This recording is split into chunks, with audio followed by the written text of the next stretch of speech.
There's not that many options when it comes to money. You can save it, you can spend it, or you pay taxes on it. Buying a home might not be as flexible. Like, what are the other downstream things that this personal decision is causing in your life? Sometimes people think their primary home is their best investment. It almost never is. I know exactly what I'm going to want. I'm like, well, you haven't lived there for more than 2 days. Their single biggest financial decision they're ever going to make, and the most amount of money they're ever going to spend at one time. There's just trade-offs. Everything has its trade-offs. If you want to increase your down payment, you're likely taking from your investment. So everything has trade-offs.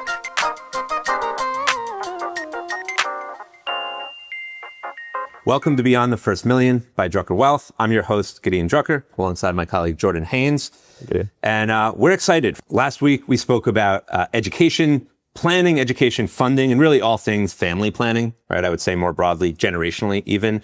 And today, I would say we're doing this entire podcast really so I can tell this 30-second story. And, I think we'll have more episodes, but really this story is really driving the whole thing. You're working through some things, right? Yeah, we're working through some things. Yeah. That was a joke. We will have many more episodes, although this is the center that it's all holding. So today is all about home purchase buying. My story doesn't really have that much to do with the larger conversation, but, we all have stories, right? Real estate can be stressful. It's a big thing. So my wife and I are actually looking at buying a home. I think I mentioned in a previous episode up in Chappaqua, near where my sister lives.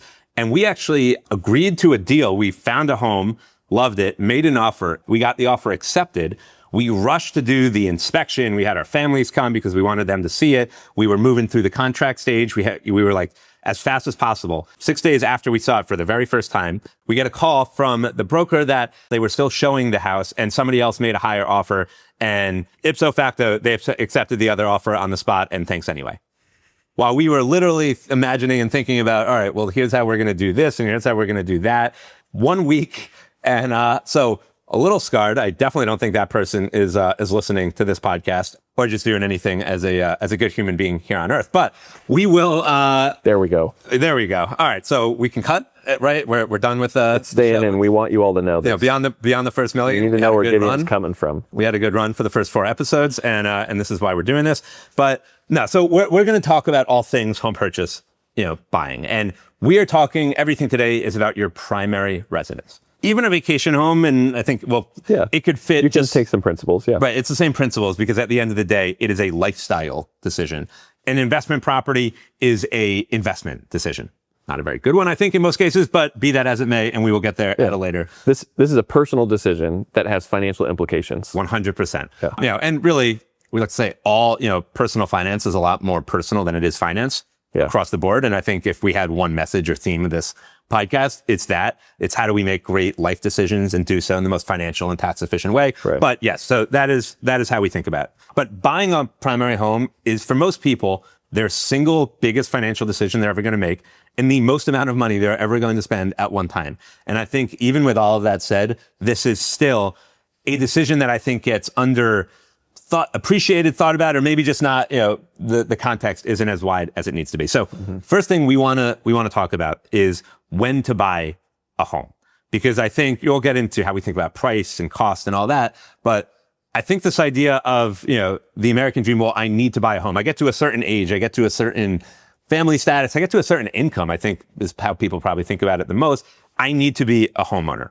And I've seen so many people, and we've guided clients through where they're like, yeah, we should probably buy a home in the next 12 months. And then we get into it and it's like, well, they're not sure where they want to end up. They know they want to have kids, or maybe they want their kids to go to a different school that's in a different area. So there's no real reason that they want to be in a set location and buy a home, and that it wouldn't necessarily make more sense for them to rent, other than the fact that they just think it's time, like they need to buy. Would you say that sometimes it's like a feeling of like, I haven't made it, or I'm not a mature adult unless I have a home? Sometimes like that. 100%. I think that's the driving, it's an insecurity thing. And I don't mean that in a bad way. Like we all have those, what is our neighbor doing? What is our friends doing? A lot of times, and Morgan Housel talks about this a lot in The Psychology of Money. Nobody knows what's in your bank account, right? Nobody knows what's in your investment account. You could have $4 million sitting here in your 401k, in your IRA, in your investments, and we would have no idea. But if you live in a $3 million home, we can all see that. Your friends know that. They know that you spent on that. Now, I would argue that means that you more or less don't have that $3 million because you spent that to buy the home. Mm-hmm. But I think there's definitely an emotional, even ego, and I don't even mean ego in a bad way. But that's the only part of our wealth that people can see. right? Like they literally cannot see, nobody goes around showing their bank statements to anybody else. But hey, here's my house. And people love giving like home tours of their home. Yeah. Like, sure. But at the end of the day, like even, when you share a home on Zillow, like a few of my friends were asking like, oh, like you guys just bought a house. We didn't, but we thought we did. And they wanted this, like, hey, send me pictures. And I was like, all right, well, how do I send a picture without it being like, with the way Zillow works? Yeah. It's like you're basically showing all of your friends. So here are my property taxes. Here are my maintenance costs. Like here's a month. Like it doesn't work like that in any other shape of your life. Yeah. Right. Anything else you're doing financially, they're asking if they just want to see your house. But like, there's no way of doing that without basically showing them your entire financial. So all of this is part of it. It's going to get to what we want to talk about. But yes, it is so much more emotional and thinking about it, maybe I would say a little bit backwards. I would say, and to use my own story, like I live in New York City. I've lived in New York City for the last decade. Financially, I could have bought a home over the last few years, right? It never even crossed my mind that I would want to buy in New York City because I know I don't want to end up there. I always knew that. I knew I was going to be moving out as soon as I could. Just, I'm not a city person. Going to shows, concerts is not how I roll. And every year that I continued to rent, I gained more clarity about my financial picture so that when I was ready to buy, I knew more. For me, to even just the simplest is I was single for a lot of those years, right? I didn't know who I was going to end up with. Now I do, but buying a home before that part of my life came into fruition just never made sense to me. That could be career-wise too, right? Somebody starting a business or, you're 30 and you're thinking about your career prospects. Do you know exactly what your income trajectory is going to be? Every year that you rent, you're building your net worth, you're saving more money, you're flexible, your family situation might change, right? Even your parents or your siblings, right? They're kids and you want to be close. Your career prospects are changing. And that's just how I never viewed it as I'm throwing money away. I like to think rent is typically the most amount of money you're ever going to spend on housing. A mortgage is the least amount you're ever going to spend, right? From the standpoint of your rent is a number, you're not paying more than that. There's no additional costs by and large when you're renting. We'll talk about home purchase costs, but when you're buying a place, the mortgage is the least you're going to spend. Then there are property taxes. Then there are maintenance costs. Then there's insurance and HOA, and fixing up and landscaping and all the other things. So I always viewed it as I am spending this amount. I need to live somewhere. So it's not throwing money away. And then everything else I get to do is just adding to what ultimately I can buy when I'm at the stage of life that I want to buy. Yeah. We, in our marriage, so we got married and we moved 6 times in 6 years. It was every single year and we always rented. And we lived in Washington State and we lived in Utah and we lived in Idaho. Family and there was family but we had 2 kids at one point in our rent. And honestly, it all worked because in every situation we could think like, is this where we want to live? And finally we found the place where like, yeah, this is it. And you said yesterday, this is where you want to be for the next. We looked at the every day. We literally went to the neighborhood. We walked around and said, well, if I was going to walk to school, what would that look like? And we finally found a place that we love. But all along the way, I could have bought a house. And I could have bought a house when I moved to any of those places. And we chose not to because we were researching, we were learning. It offered a lot of flexibility. Yeah. And frankly, like I just didn't know what was important to us. Honestly, when I first graduated, started making money, I thought I knew it was important to us. So we lived in the Pacific Northwest and I realized that's not, right? We were there for almost a year and decided, nah, this isn't for us. So I think there's that. I think oftentimes we go into decisions like moving specifically is really fun. When I talk to a client who's moving either across country or across the state and they're like, yeah, I know. Like, I know exactly what I'm going to want. I'm like, well, you haven't lived there for more than 2 days. But we talk about, we have some doctor clients, right? And doctors sometimes like out of residency, they get placed, they get moved, or they're just looking for a different opportunity. And the biggest thing is just what you said when you were live somewhere. If you're moving across the country, professionally or otherwise, rent. Spend more money. That we actually had a client. They were a couple. One was a doctor, and they were moving down a little more south, like DC, Baltimore area from New York, and they wanted to rent, which is what we recommend. Yeah. You don't know what you know until you get there. Like you need to live somewhere every day. Go to the local stores, right? Like be part of the community. Realize, is this where we want to spend the next 15 years? The idea of somebody moving cross country, and we've heard of like, all right, we're gonna rent for a month, and then we're gonna buy. I'm like, give it a year. Figure out what you want out of this location.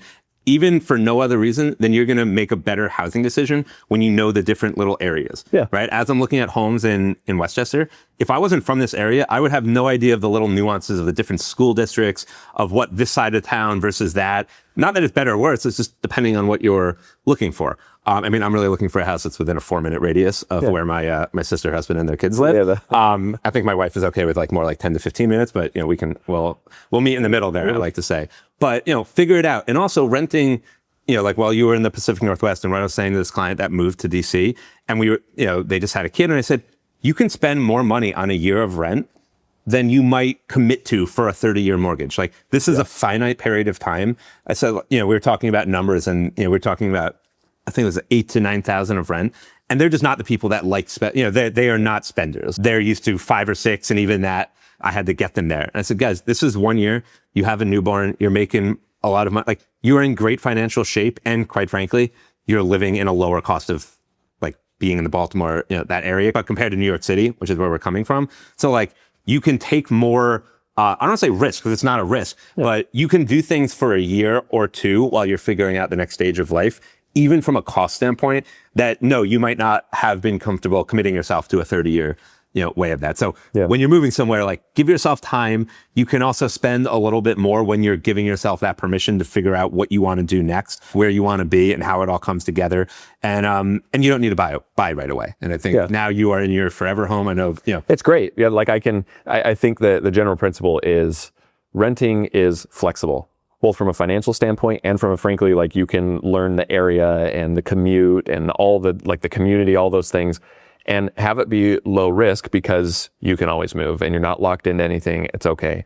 I think what we'll talk about later on in this particular conversation is around like why buying a home might not be as flexible. Like what are the other downstream things that this personal decision is causing in your life? Yeah. So we're going to get to that of, you know, what are the other costs? Or I haven't alluded to it. There's a lot more going on than when you buy than when you rent. And to be clear, most of our clients are homeowners. You know, we help almost, you know, some of them are already, of course, and we're helping buying a vacation home or maybe moving because they have a bigger family. But all of our clients end up, you know, being homeowners. So this whole conversation is not don't buy. It's don't let people outside of your family control when you buy or when you think you need to. Do it at your own time and pace. And then when it is time to buy, which is what we want to talk about now. So we want to move into, you know, what your the actual price point, how you think about that. We're going to give 2 rules at the start, you know, rules of thumb, because I think it'll help inform the conversation and just give you a little bit of a high level back of the napkin math. So we like to say that we don't want, you know, we want to help our clients make sure they're not spending more than 20% of their gross income on housing costs. Right. So real simple. If you make 500,000 as a household, we do not want more than 100,000 of that income going towards housing costs. Now, when we say housing costs, again, we're talking about all of it: mortgage and interest, property taxes, condo fees, or, you know, if you're in New York City, or, you know, a city that works like that, homeowners insurance, maintenance costs, which, you know, we define as it can be just fixing things up. It can also be furnishings. You know, if you have a pool, if you have landscaping, like it's everything. We typically use, when we're helping forecast home purchase, we like to use 1 to 2% of the purchase price as our expected annual maintenance cost. So $2 million home, we at least want to build into the model $20,000 a year of something, of maintenance, of things happening. Some years it'll be more. Some years it might, you know, be not that much, but on average, and again, we always want to err on the side of being cautious. 20,000 would be 1%. You know, you can find other rules. I think they're, you know, probably higher, 25, 28%. Yeah. We have found, you know, that is the surest way of being comfortable, of not that home, you know, not feeling, house poor, where it's, you know, the last thing you want to do is buy this house, and then every month, every year, you just feel a little bit tighter and tighter, right? Like, and then it honestly takes away from the enjoyment or being able to think about the house in the way that you intended if you're stressed about it financially. Like you're like, I have my dream home. I've always wanted this. It is going to feel less like a dream home if you're constantly in your mind connecting the house to how stressed you are financially, which is inevitable if you end up buying above that price. And the second number, and this is a wider number than just home purchase, but we always want to make sure our clients are able to save 20% of their gross income. More in their higher numbers if we're, you know, searching for early retirement or, you know, dual income to one, things like that. But 20% of your gross income. So again, you make 500,000 of gross income. We want to be able to put away 100,000 a year. Where is that going? Investment accounts, retirement accounts, 529s, you know, your bank accounts, high yield savings. We're not up to that. that almost doesn't matter for the point of this conversation, but we want that money to be going away for an undetermined future, meaning saying, all right, I put 30,000 away and we're going to use that for the pool we're putting in 8 months. Cool. That sounds super fun, but you're not saving that money. Right. You just aren't spending it today. You're spending it 8 months from now. When we talk about saving, it's saving money for an undetermined goal that we just know we will have more money in the future because we saved it today. Yeah. Zooming out a little bit, I was asked the questions because I was explaining this to a client. 20% is roughly where we want to get to with your housing expenses. And they said, well, why? Right. And I think what you just explained is kind of the first part. I mean, really, if you were to simplify where your money goes, right? You make money every year, and that money either goes to taxes, you spend it, you save it, or you use it for housing costs. Like those are the main big things. And so when you spend more on something, it means you have less for other things. And so what you're saying here is 20% for housing typically is kind of the sweet spot because it allows us to also maintain a 20% savings rate, which is really healthy. That makes sure, again, you're on track to make work optional in the future. So this isn't like it has to, if it's above 20%. But even what you said is really important because there's a reason we're talking in percentages and not dollars, because this is not a judgment thing. If you make $10 million and you want to spend, if you want to buy a $20 million home that costs you $1 million a year, cool. Do it. Yeah. I made up those numbers. But if, this is not about how much you're spending. This is not, nobody should have a house that big. We're not saying any of that. Buy whatever floats your boat as long as it fits in the plan. The percentage part is, yes, because all percentages have to get to 100%. Mm-hmm. So if you're putting 20% towards housing and we know taxes are going to be another 30 to 40, if not higher in New York City, San Francisco, how much money is left over? So I think your point is really important to emphasize, is that we are not saying there's no limit to what people should spend on housing other than the impact that it has on the other things, the other places that your money can go. And again, you've said this to me a few times and it's so simple, but it has like marinated in my head a lot. There's not that many options when it comes to money. You can save it, you can spend it, or you pay taxes on it. And we like carving out the housing just because it's such a conversation point for our clients. But really it's three. It's spending, saving, or taxes. Yeah. The more you do of one, the less there is for everything else. And if you want to think about saving, we can really frame it a different way, which is current spending, future spending, or taxes. Because the money that you're saving is all it's going towards is your future spending bucket. Like we're not saving money for the sake of saving money. When we talk about a 20% savings rate, we're saying because at some point in the future, you are going to take that 20% every year that you've saved, invested, and compounded, and you're going to have to live on that to support your living needs if you want to retire or slow down at any point. Mm-hmm. So again, drifting a little bit, but like sometimes it really is helpful. We get into the weeds on plans, and I think you're great at this, of like, we could be going into specific account types and, hey, you need to make these 15 changes, and you'll just like broaden the conversation, be like, guys, you have two decisions you have to make. We need to spend less and save a little bit more, and then everything else will take care of itself. Yeah. Where do you want that coming from? Yeah. And like, if, like, it's like almost shock therapy in a way, right? If like you just like yell and get in somebody's face and like if like somebody's making a decision, right? I have been in need of this at various times in my life where it's like you have 4 options and somebody just yells at you and is like, what are you going to do? And then it's like, you're like, okay, like the thing that just comes to your head, that immediate thing, that's probably what you should do because you didn't think about it. So anyway, that is, spend it, save it, pay taxes on it. That is the reason we use both percentages, because save it, putting 20% towards housing, we have had clients, especially in New York City, where when they make the transition from renting to buying, it actually, because rent in New York City is so high, or in the other direction where they spend so much in their discretionary budget that their housing costs are actually not that high. Like they're looking at buying a home that is totally reasonable. It's under 20% of their income. But because they spend so much in every other phase of life, even that little adjustment of going from like $8,000 in housing costs a month to 10, not a huge difference. But for them, it like breaks the plan because they're spending 20,000 in their discretionary. Yeah. So like we need to pay, they're turning basically what we've explained to clients, they're turning what was a strength, which is that they had a low housing cost, right? That was the strength of their financial plan. That's what allowed them to save 20%. Mm-hmm. But if they turn their strength into even an average, because everything else in their life is relatively, I don't say a weakness, but they're overspending relative to their income. Now we're, so all these things are toggled together. I keep coming back to like it depends. Yeah. Because buying a house, well, it depends on every other way that you spend money and what's important to you. There's trade-offs. You made a comment earlier. I want to spend a little bit of time going through, like, if we could make a bullet point summary of like, what are the other costs? Because I think sometimes people come to us and they're like, I want to buy a house, and what's the mortgage cost going to be? It's like, great, that's one part of it. You're not just replacing your rent with a mortgage. Right. You're replacing your rent with other things as well. Or they want to put more down, which is like the second part of that. But, you know, and I'll say today is like an interesting time to be talking about that, obviously. You know, we had, think of a meeting a few weeks ago, a client, they've been a client for a long time, and they had another child and they want to get a little bit of a bigger home. Now they already live in, $2 million plus home. I give numbers, not because the numbers themselves for the math are as important, but just to provide context of who we're talking about and, and where they fit in, right? Because the numbers do give you a little bit of insight. So, they already own 2 million and they're looking at, hey, we want to buy like a little bit above 3. And when we first ran the scenario and showed them the impact of that with, and this is why I'm bringing this up, with the impact to, their property taxes, their condo fees, all of it, it was a much bigger difference to the impact of their financial plan than they initially thought when they just thought they were going from like 2 to 3, right?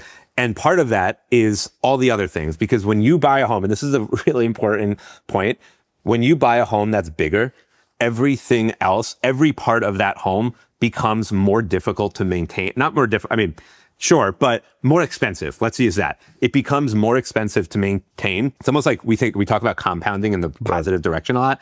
Compounding also works against us. If we're spending going from 2 million to 3 million, our interest payments are compounded. Our property taxes are compounded. Our maintenance, all of this. So we're, to your point, it's not one column. Right. It's all right. One column dictates that 9 other columns are getting more expensive. And especially today, in this client specifically, if they bought a home 5-7 years ago plus, and maybe they had a 3% interest, and right now 5.5%, 6%, we're in that ballpark.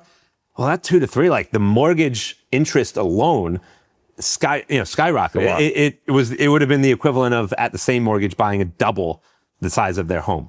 So all of these things come together.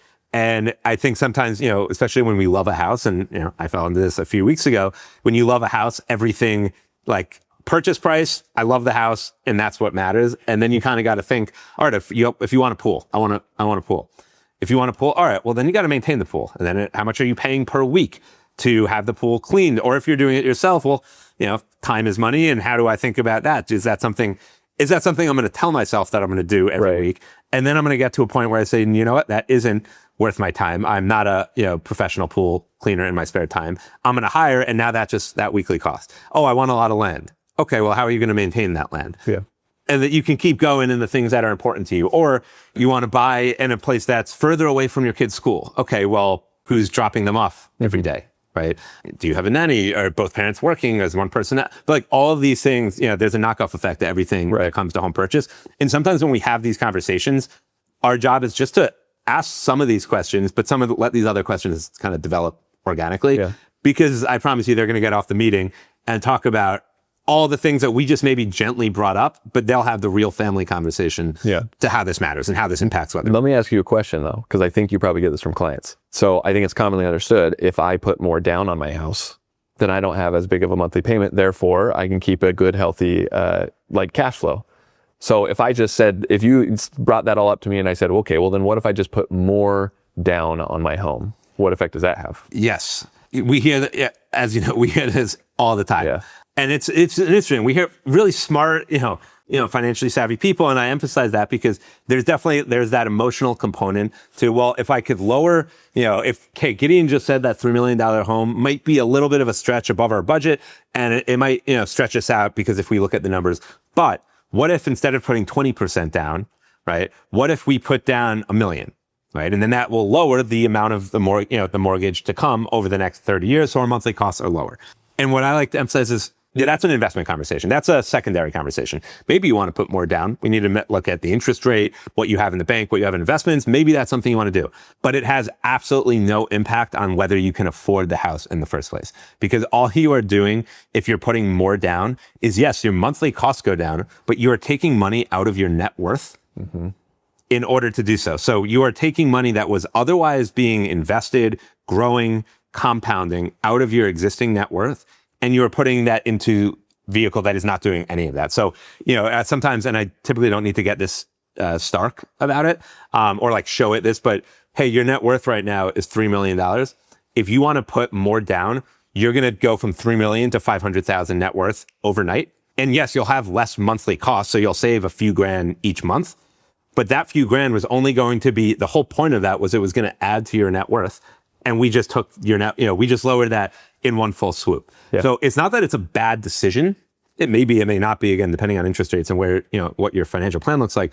It's an emotional way of trying to make yourself feel better, quite frankly, about spending a house that you can't really afford. Right. By moving, it's like moving money from one pocket to the other. Yeah. It is in your pair of jeans no matter what. It's not a material change. Calling back to the conversation earlier when we were talking about, hey, if I pay in my regular cash flow, the income that I make, if I have more going towards housing, that means I have less going towards savings, right? Like that's the trade-off. Well, the trade-off for having a higher down payment is taking from your investments or your liquidity, right? Like those will go down. And maybe sometimes we need that. Right?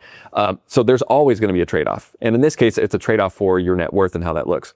But then the second thing that came to my mind as you were talking, I think we mentioned earlier on, buying a home is often a personal decision that has financial implications. When you start bringing the investments into that, you're basically taking from those investment decisions that you've made for your future and bringing it into now this personal decision that frankly, I don't think most people are going to go into their home and in 30 years being like, I'm going to sell this for a profit and it's going to fund my retirement. And 100%. Your primary residence is a place to live.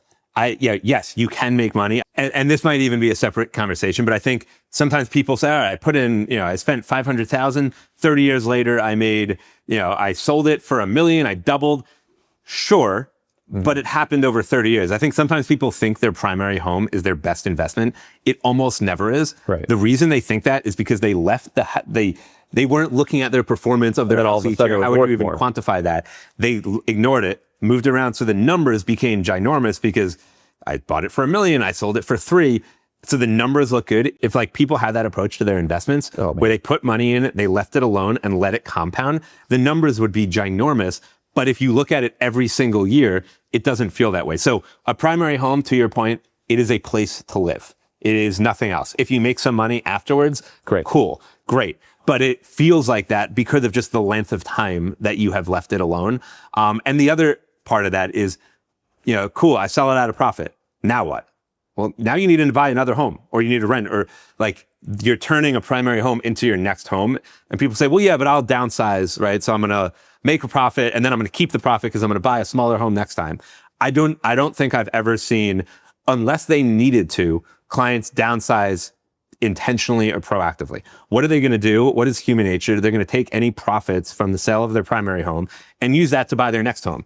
So that money is staying in your primary residence basically throughout your entire life. So yes, a home is we are not thinking about it as an investment. It is a place to live. And by the way, that does not mean, don't buy a home. When I think about my home growing up, my parents lived there for 30 years. My dad would say it was the best investment he ever made from the standpoint of he raised a family there. My parents, we were the house kids wanted to go to. It was very lived in. Everybody was always there. So it was a great place to live and it served its purpose, but it was not a financially lucrative, even when he sold it 30 years later, because that's just not typically the way that works. And if it is, cool, then that's a benefit, but it's not the reason we do this.